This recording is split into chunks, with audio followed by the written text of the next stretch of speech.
Bună, dragii mei! Bine ați venit la Taroterapia! Astăzi facem o citire interactivă. Ce se întâmplă între tine și persoana care te interesează, ce e posibil să apară între voi doi în perioada următoare. Pentru primul grup avem Lenormand Telema, pentru grupul 2 avem Oracolul Cărțile Timpului. Vă rog să alegeți cu ajutorul intuiției voastre. Veți găsi aceste oracole împreună cu seturile de tarot folosite în citirea noastră pe www.taroterapia.ro. Vă invit să explorați pe același site și cursul de tarot intuitiv cu metoda Taroterapia. Învață tarotul în 4 ore. Este o citire generală. Vă rog, luați de aici doar ce simțiți că rezonează. Este o citire fără timp. E relevant momentul în care ascultați acest mesaj. Să începem! Grupul 1 sunt aici cu cei dintre voi care au ales Lenormand Telema. Folosim de asemenea acest set de tarot pentru citirea voastră. Începem cu energia masculină și energia feminină și vom explora ce se întâmplă între tine și persoana care te interesează. Vom detalia pe fiecare energie în parte.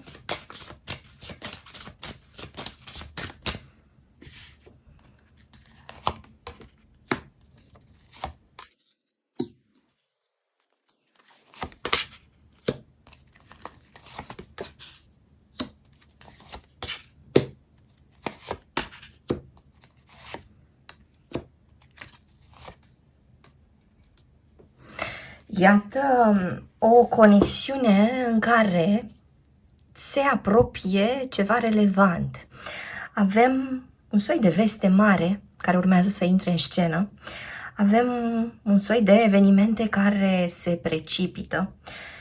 Ceva care avea legătură cu o formalizare sau ceva care avea legătură cu o decizie din partea unei autorități s-ar putea să intre în scenă de asemenea și s-ar putea să influențeze mersul lucrurilor dintre voi doi.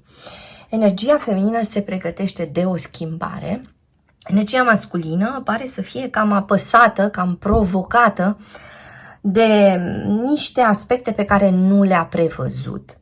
De asemenea, energia masculină pare să fi lăsat în planul 2 în această perioadă un anume interes, o anumită preocupare de-a sa. Pare să fi lăsat în planul 2 o anumită interacțiune sau pare să fi lăsat cumva în umbră ceva ce împuțina povestea voastră, ceva ce înrăutățea raportul vostru. De asemenea, mai văd aici că energia feminină s-ar putea să aibă parte de un nou pretendent. S-ar putea să aibă parte de atenția cuiva nou sau cineva intră în competiție cu energia masculină despre care se discută aici, în această citire. Haideți să explorăm mai departe. Niște neînțelegeri care au apărut între voi doi, legate de felul în care urma să se dezvolte această relație. Sau, pentru o parte dintre voi, energia masculină nu era complet disponibilă pentru o relație exclusivă. O parte dintre voi au trăit probabil sau trăiesc în continuare într-un triunghi amoros. Până acum văd pe cineva născut în luna noiembrie sau iunie sau aprilie sau ianuarie sau martie sau iulie, ori în luna septembrie. Haideți să explorăm în continuare. Energia feminină se gândește la un anumit secret, la ceva ce pare să fie ținut ascuns. Energia feminină crede în acest moment că dacă ar ajunge la o informație care deocamdată este tăinuită, s-ar putea să aibă parte de un soi de deblocare, s-ar putea să aibă un soi de soluție foarte importantă pentru ceva ce o preocupă. Energia masculină simte situația sa financiară sau profesională ca fiind apăsătoare în această perioadă sau se plânge că nu se schimbă prea multe lucruri în domeniul său financiar sau în plan profesional. Între cele două energii, haideți să vedem mai departe. ceva întârziat care va da niște semne de îmbunătățire sau ceva ce a fost întârziat începe să se miște pe aici, pe acolo, între voi doi. O discuție despre o reușită care mai apare.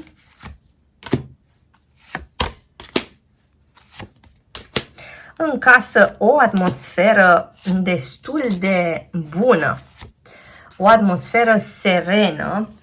Energia masculină propune o ieșire sau propune o modalitate de a mai detensiona situația. În schimb, energia feminină parcă ține un soi de supărare la adresa energiei masculine. Energia feminină vrea să clarifice ceva inclusiv legat de bani sau ar vrea să obțină de la energia masculină un soi de recompensă sau în alte cazuri mai simt energia feminină vrea să-și recupereze niște bani de la energia masculină sau se așteaptă de asemenea ca energia masculină să pluseze ceva mai mult aici, de ca și cum energia feminină ar fi oferit mai mult din punct de vedere financiar în relație în ultima perioadă sau de ca și cum energia masculină a făcut niște promisiuni care implicau și zona banilor și care n-au fost ținute până la capăt. Mai departe, s-ar putea să aflați că există un soi de terț care își cam bagă codița în relația voastră, să aflați că cineva a jucat un soi de joc dublu în privința acestei conexiuni, cineva care părea să fie un bun susținător al relației, de fapt ar fi încercat să strice ceva între voi doi. Norii se transformă într-o bucurie, apare o surpriză după o perioadă încărcată.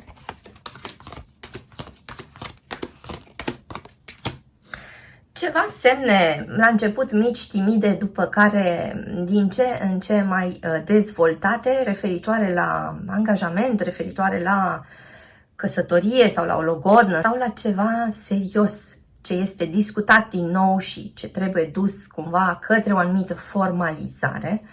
De asemenea, din zona profesională a energiei feminine s-ar putea să apară o surpriză, s-ar putea să apară o ofertă nouă, s-ar putea să apară o promovare, s-ar putea să apară în alte cazuri o propunere de relocare care este discutată între cei doi parteneri. Haideți să vedem mai departe. Din acest pachet de tarot,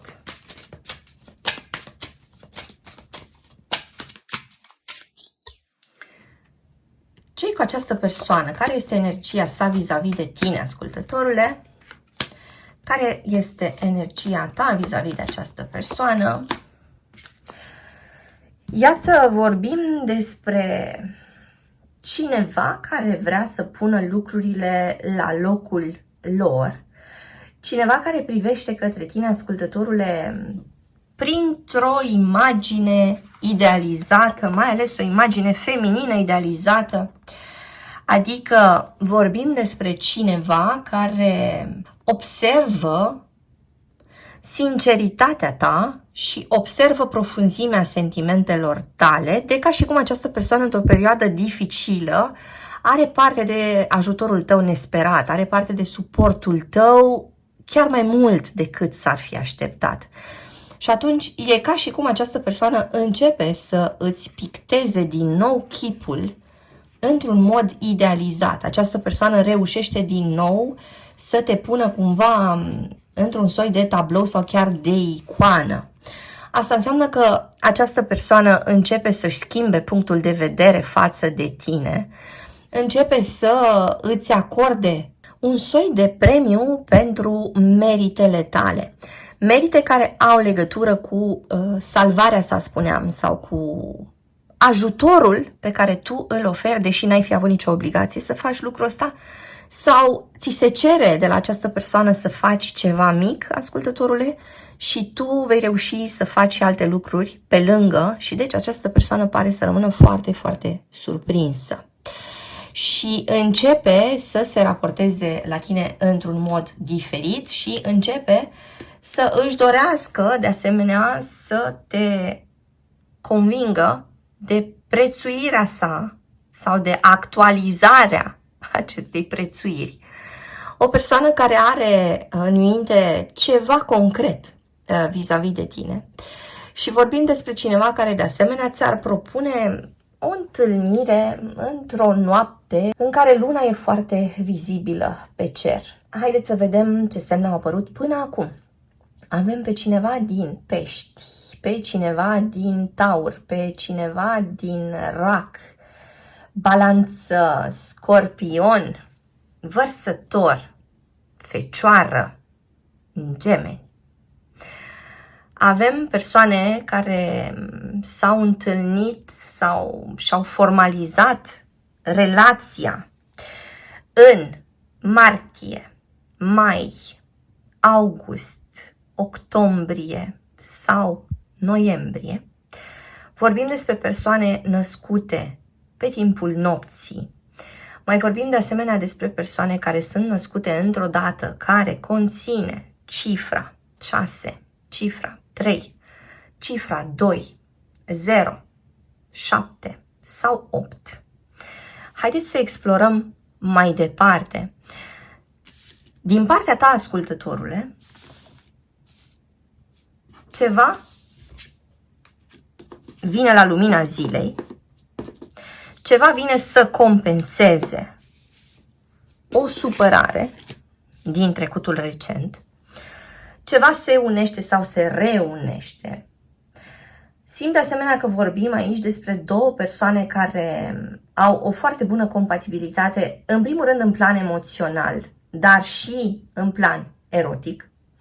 S-ar putea ca zona credințelor voastre să fie cea unde ajungeți să fiți destul de des în conflict. Vorbim de asemenea despre două persoane care încep să se uite către această relație într-un mod asemănător. Adică parcă și în zona credințelor voastre, parcă și în zona gândurilor voastre vis-a-vis de raportul vostru, lucrurile se pot așeza și pot să capete un soi de cale comună. Parcă amândoi vă doriți un soi de liant în această poveste sau aveți nevoie de un soi de naș. Vorbim de asemenea despre cupluri care chiar își caută niște nași sau chiar își caută niște martori pentru o cununie care se apropie, pentru o căsătorie. Haideți să vedem mai departe.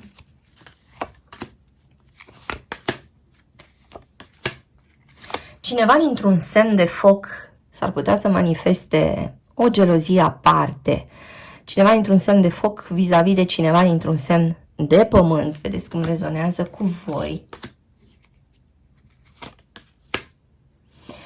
Niște contraziceri care au făcut drumul vostru chiar mai lung și mai anevoios, dar de asemenea și energia masculină care parcă a contribuit destul de mult la îngreunarea situației dintre voi în ultimele 2-3 săptămâni sau în ultimele 2-3 luni. Cineva dintr-un semn de aer care are un soi de confruntare cu cineva dintr-un semn de apă. Haideți să vedem de ce se leagă această confruntare. De o schimbare care s-a produs brusc, dar este legată de asemenea și de statusul poveștii voastre. O confruntare care are legătură cu a reașeza relația pe locul ei legitim sau a vorbi foarte clar despre ceea ce se întâmplă între voi, dar de asemenea mai simt și un soi de interferență aici, un soi de influență, un soi de terț despre care se discută. Niște cupluri divorțate care așteaptă ceva vești sau ceva este reluat, o discuție despre un partaj în alte cazuri. Cine se grăbește aici? Avem pe cineva dintr-un semn de foc sau cineva dintr-un semn de aer care se grăbește să lanseze o invitație la o cină sau la o ieșire undeva în afara orașului. Cine se uită în depărtare? O persoană dintr-un semn de pământ care ar interacționa cu cineva dintr-un semn de aer sau cineva dintr-un semn de pământ care interacționează cu altcineva dintr-un alt semn de pământ.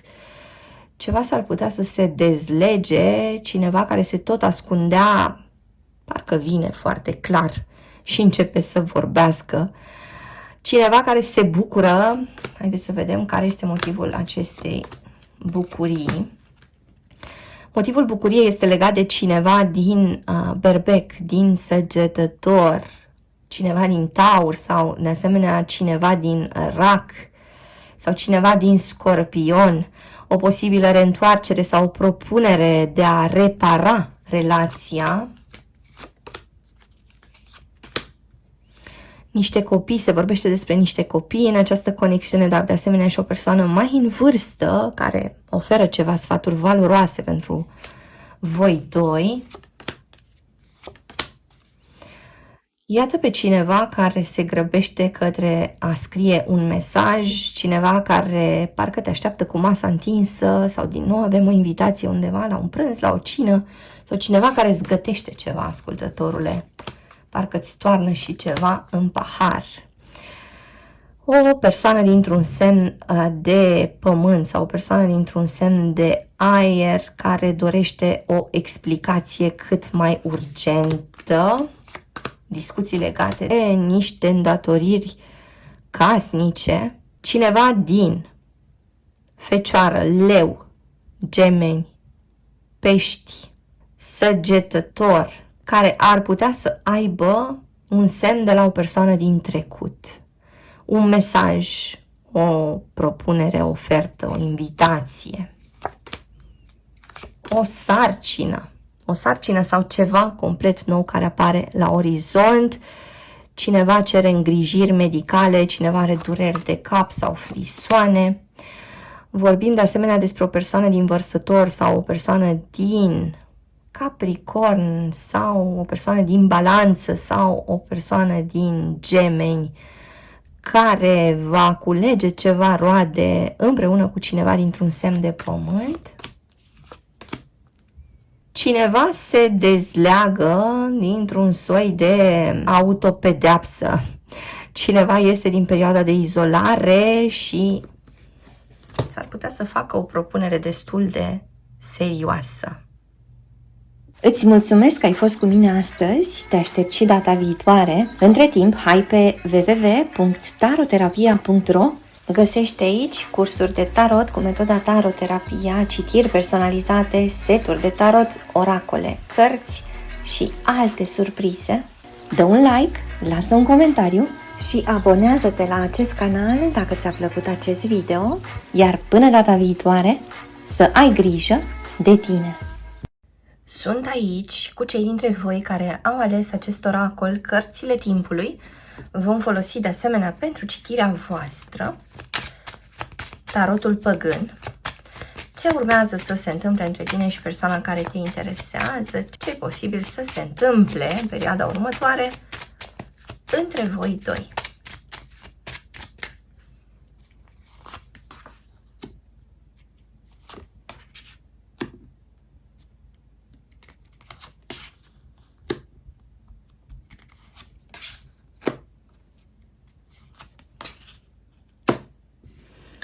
Iată, avem aici o interacțiune dintre două semne de pământ, două semne de apă, sau o interacțiune dintre un semn de apă și un semn de pământ, sau o interacțiune dintre un semn de aer și un semn de pământ, sau un semn de foc și un semn de apă.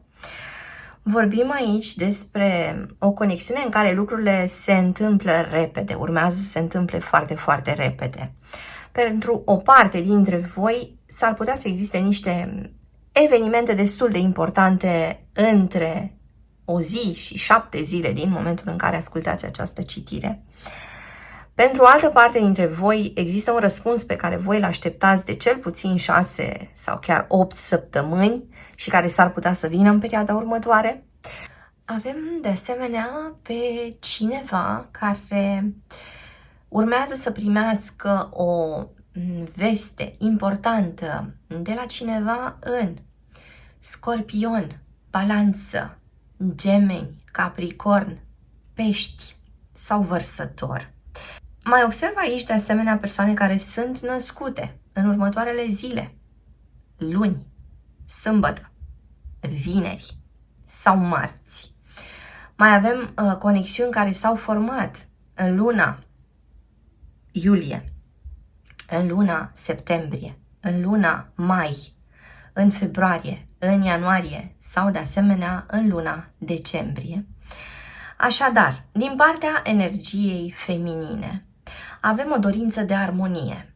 Avem pe cineva care așteaptă un răspuns favorabil la o propunere. Avem de asemenea o dorință de uniune, o dorință de doi, această energie a cuplului. În energia masculină vorbim despre cineva care își caută echilibrul interior. Avem pe cineva care are lucrurile în desfășurare, așteaptă un rezultat care poate avea legătură cu ceva din exterior sau de asemenea vorbim despre o persoană care are în curând acces la o informație importantă, își dă seama de ceva. Mai apare de asemenea un schimb de idei. S-ar putea să auziți ceva din partea acestei persoane despre care întrebați, persoană care e posibil de asemenea să fie avut o discuție într-un cerc de prieteni, a auzit o situație asemănătoare și parcă a cules de acolo niște idei, parcă s-ar fi inspirat din niște păreri ale unor oameni și pare să vină cu ceva ce ar putea să ajute povestea voastră. Haideți să vedem în continuare ce urmează între tine și această persoană care te interesează.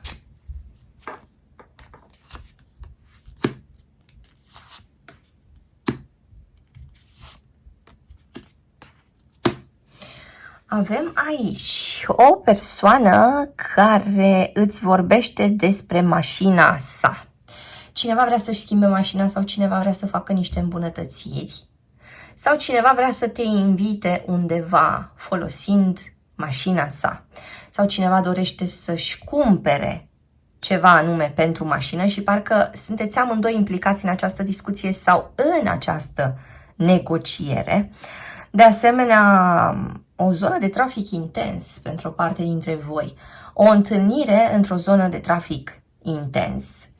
O discuție la telefon, această persoană pare să te sune în timp ce este la serviciu, în timp ce lucrează și aduce aminte de ceva și parcă te sună, ascultătorule. Te invită de asemenea la o ieșire seara, după amiaza sau seara, la o ieșire, la o cafea, la o salată. Dar și cineva care caută un soi de rețetă foarte potrivită. Pentru ce?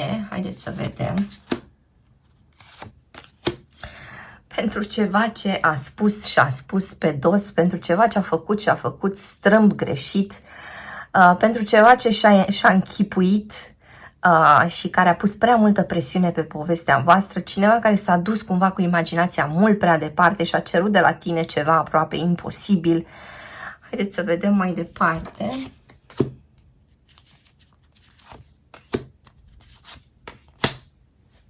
Vorbim despre o persoană care parcă s-ar fi așteptat să ajungă undeva la mare, într-un loc însorit și a nimerit într-un soi de tabără de meditație sau tabără cu tot felul de practici spirituale.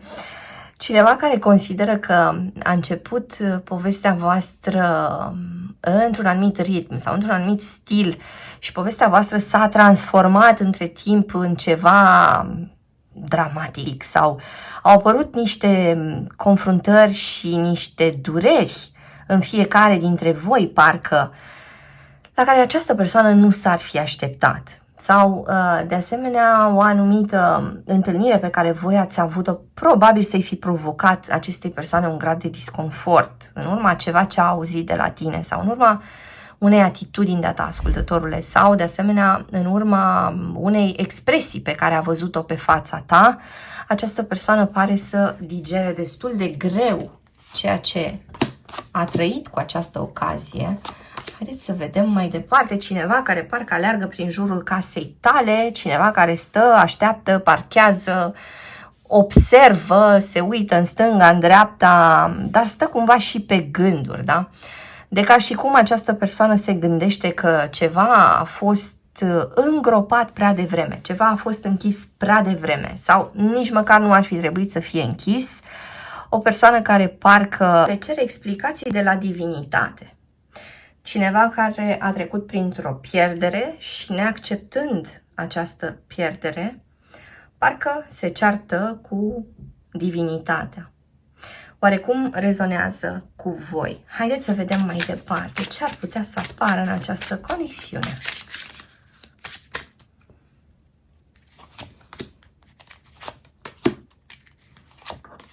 Iată pe cineva care petrece foarte mult timp în fața computerului sau cineva care petrece foarte mult timp cu ochii pe ecranul telefonului, iar dacă petrece timp de unul singur sau în natură, lucrurile nu-i pică deloc bine. Asta ne spune că această persoană se ține departe de niște lucruri care o frământă și încearcă să nu intre în contact cu ceea ce o supără cu adevărat, pentru că nu pare să aibă deocamdată la îndemână niște soluții. Această persoană se teme că s-ar putea să iasă învinsă dintr-o situație anume. Este o persoană care și-ar dori să aibă control asupra situației cu tine, în primul rând. Adică și-ar dori să trăiască niște momente pe care parcă vrea să le aleagă cumva de pe raft. Adică, de ca și cum ar trebui ca tu să te încadrezi doar în niște formule standard la care el sau ea să aibă acces. De ca și cum tu ar trebui să ai niște reacții pe care le poate conține și nimic mai mult. Adică simt că această persoană așteaptă de la tine niște lucruri care ție nu îți prea lasă loc, ascultătorule, de prea multă spontaneitate. Parcă această conexiune te-ar obliga să te îmbraci în haine care nici măcar nu te mai încap. De ca și cum această persoană insistă să te țină într-o anumită poziție sau într-un anumit rol, dar care nu se mai potrivește cu realitatea voastră actuală. Și este ceva ce s-ar putea ca tu să primești cu destul de multă revoltă. Haideți să vedem mai departe.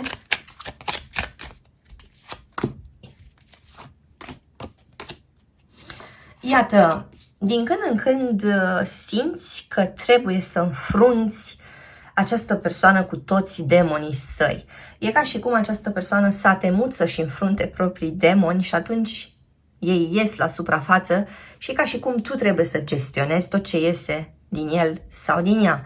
Cineva care începe, de exemplu, să te acuze, să arunce vina pe tine, sau cineva care e foarte impulsiv, sau cineva care spune lucruri pe care nici măcar nu le crede, dar totuși aceste lucruri îi rănesc. Dar e ca și cum tu trebuie să te întâlnești cu toate aceste fiare din interiorul acestei persoane. Și trebuie să le gestionezi cumva. Pentru că, spuneam, această persoană nu reușește să se întâlnească cu propriile fiare din interior. De asemenea, vorbim despre o conexiune în care ar fi posibilă o deschidere nouă, o conexiune în care energia asului de cupe s-ar putea să ajute la aducerea la viață a unor aspecte care păreau să doarmă sau care păreau să fie cumva dispărute din povestea voastră. Steaua vorbește de asemenea despre un soi de ajutor divin sau un soi de inspirație, un soi de ghidaj de la forțele superioare pe care cineva l-ar căuta, fie că e vorba despre tine, ascultătorule, fie că e vorba despre această persoană. Dar vorbim de asemenea și despre o speranță reluată, da? Despre mutarea firului evenimentelor, parcă într-un plan superior. Cineva care se zgârcește și caută niște prețuri foarte mici, dar în același timp parcă nu și-ar da seama că va face rabat la calitate. Cineva care preferă să stea la o coadă foarte lungă pentru a cumpăra niște produse foarte, foarte ieftine, dar care nici măcar nu îi vor folosi prea mult. Mă întreb cum rezonează cu voi. Cineva care se zgârcește încă în relație sau cineva care aduce în relație niște lucruri prea ieftine. Când mă refer la asta, mă refer la faptul că această persoană s-ar putea să considere că în anumite momente a dăruit prea mult și atunci, pentru a compensa, în alte momente se comportă de ca și cum n-ar mai avea nimic de dăruit sau de ca și cum trebuie să arunce cu tot felul de firimituri. Mă întreb cum rezonează cu voi.